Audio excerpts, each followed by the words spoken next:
നിങ്ങൾക്കറിയാമോ, മംഗല്യം തന്തുനാനേന പരമ്പരയിലെ നായകൻ ആയ ഗൗതമും നായികയായ നിധിയും മാംഗല്യം തന്തുനാനേന എന്ന പരമ്പരയോടൊപ്പം തന്നെ തമിഴിലെ സുന്ദരി എന്ന പരമ്പരയിലും അഭിനയിക്കുന്നുണ്ട്. പക്ഷേ മംഗല്യം തന്തുനാനേന എന്ന പരമ്പരയിൽ നായകനും നായികയുമായി അഭിനയിക്കുമ്പോൾ ഇരു താരങ്ങളും സുന്ദരി എന്ന പരമ്പരയിൽ നായകനും വില്ലത്തിയുമായി കൊണ്ടാണ് അഭിനയിക്കുന്നത്. ജിഷ്ണു മേനോൻ സുന്ദരിയിലെ കാർത്തികേയൻ എന്ന നായക കഥാപാത്രത്തെ അവതരിപ്പിക്കുമ്പോൾ നിധി എന്ന കഥാപാത്രത്തെ അവതരിപ്പിക്കുന്ന ഗോപികയാകട്ടെ സുന്ദരി എന്ന പരമ്പരയിൽ അനു എന്ന വില്ലത്തി വേഷമാണ് കൈകാര്യം ചെയ്യുന്നത്. തമിഴിലെ സുന്ദരി എന്ന പരമ്പരയിലെ നായകനും വില്ലത്തിയുമാണ് മലയാളികളുടെ മംഗല്യം തന്തുനാനേന എന്ന പരമ്പരയിലെ നായകനും നായികയുമായി എത്തുന്നത് എന്ന ഒരു പ്രത്യേകത കൂടിയുണ്ട് മംഗല്യം തന്തുനാനേന എന്ന പരമ്പരയ്ക്ക്.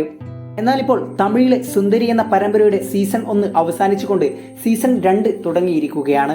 എന്നാൽ സീസൺ 2 ചില മാറ്റങ്ങളുണ്ട്. സീസൺ 2 അനു എന്ന കാർത്തികിന്റെ രണ്ടാം ഭാര്യയുടെ റോൾ അവതരിപ്പിച്ചിരുന്ന ക്യാരക്ടർ ഇല്ല. അതായത് ശ്രീ ഗോപിക അനു എന്ന ഗൗതമിന്റെ വില്ലത്തിയെ കൊണ്ട് സുന്ദരി സീസൺ 2 അഭിനയിക്കുന്നില്ല.